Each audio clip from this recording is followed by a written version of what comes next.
আমাদের শিক্ষার্থী নকিবউদ্দিন তিনি বর্তমান রানিং স্টুডেন্ট হচ্ছে, ডিগ্রিতে পড়াশোনা করছেন, পাশাপাশি তিনি ফ্রিল্যান্সিং শিখেছেন টাইম সাইটে থেকে। আমি জিজ্ঞেস করতে চাই, আপনি টাইম সাইটে ফ্রিল্যান্সিং যে শিখলেন, আপনি কত ডলার ইনকাম করেছেন, কতগুলা প্রজেক্ট আপনি এখন পর্যন্ত কমপ্লিট করেছেন, একটু সবাইকে বলবেন। আসসালামু আলাইকুম। আমি স্যার প্রায় 14টা প্রজেক্ট কমপ্লিট করেছি, তার মধ্যে 10টাই ছিল লোগো ডিজাইনের। আবার কিছু আছে স্যার ফ্লায়ার রিসেন্ট, যেটা আমি $150 কমপ্লিট করেছি। মানে $150 এটা কি ছিল প্রজেক্ট? টি শার্ট ডিজাইন ছিল। আপনার যে 14টা ডিজাইন আপনি কমপ্লিট করেছেন, কোন কোন দেশের ক্লায়েন্ট ছিল? বেশিরভাগই আমেরিকান। স্যার ইংল্যান্ডের 2-3 জন ছিল, আর হচ্ছে স্যার রিপিট ক্লায়েন্ট বেশি ছিল। ওকে, ফাইন। আর আপনি ক্লায়েন্টগুলো পেতেন কিভাবে, মানে পাওয়ার রাস্তা কি ছিল? স্যার বেশিরভাগই ক্লায়েন্ট আসছে আপনার বিহান্স থেকে। তার মানে বিহান্স অনেক বেশি গুরুত্বপূর্ণ একজন ডিজাইনারের জন্য। জি স্যার, বিহান্সে অনেক ভালো ডিজাইন আপলোড দেওয়াটা খুব বেশি প্রয়োজন। ওকে, ফাইন। এখন পর্যন্ত আপনার সবগুলা প্রজেক্ট থেকে ইনকাম কত হয়েছে? সবগুলো প্রজেক্ট থেকে আলহামদুলিল্লাহ $750 ইনকাম। $750 ইনকাম হয়েছে, মানে হয়ে গেছে অলরেডি, আপনি করে ফেলছেন, টাকা হাতেও পেয়ে গেছেন। জি স্যার। কত টাকা পাইছেন আপনি? স্যার প্রায় 78,000 মতো। 78,000। সো নকিবউদ্দিন এখন পর্যন্ত কোর্স চলাকালীন সময় 78,000 টাকা ইনকাম করেছেন। এটা জোরে সোরে তালি দিই আমরা সবাই।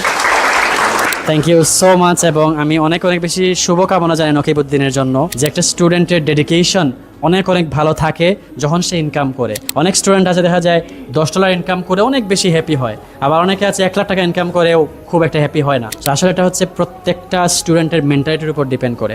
আমরা যদি আমাদের ইনকামটাকে ভ্যালু দেই, আমরা যদি আমাদের ইনকামটাকে প্রায়োরিটি দিই, তখন আমরা আরও বেশি ইনকাম করার সুযোগ আমরা পাবো।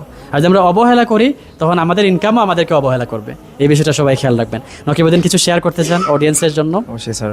স্যার প্রথমত আমি বলতে চাই যে স্যার স্কিল থাকলে ইনশাআল্লাহ ক্লায়েন্ট আসবেই। রাইট। আর স্যার তারপর হচ্ছে যে আল্লাহর কাছে চাইতে হবে চাওয়ার মতো। আমার প্রথম ক্লায়েন্ট ছিল বেসিক কম্পিউটার 9 নম্বর ক্লাসে। 9 নম্বর ক্লাসে আপনি প্রথম ক্লায়েন্ট পেয়ে গেছেন।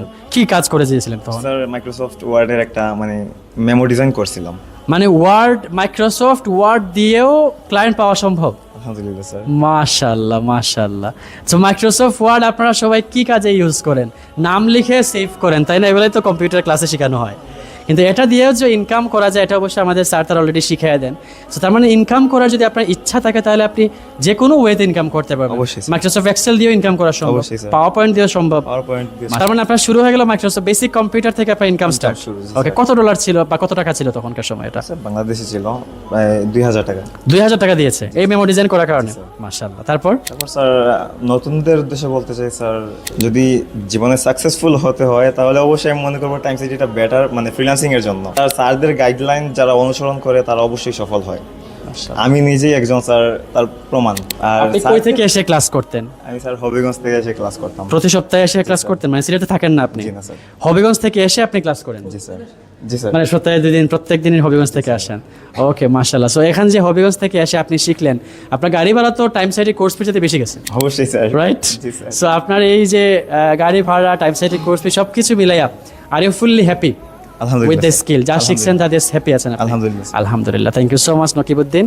আমরা সবাই নকিবউদ্দিনের দোয়া করি। থ্যাংক ইউ বাসান আপনি। Thank you so much.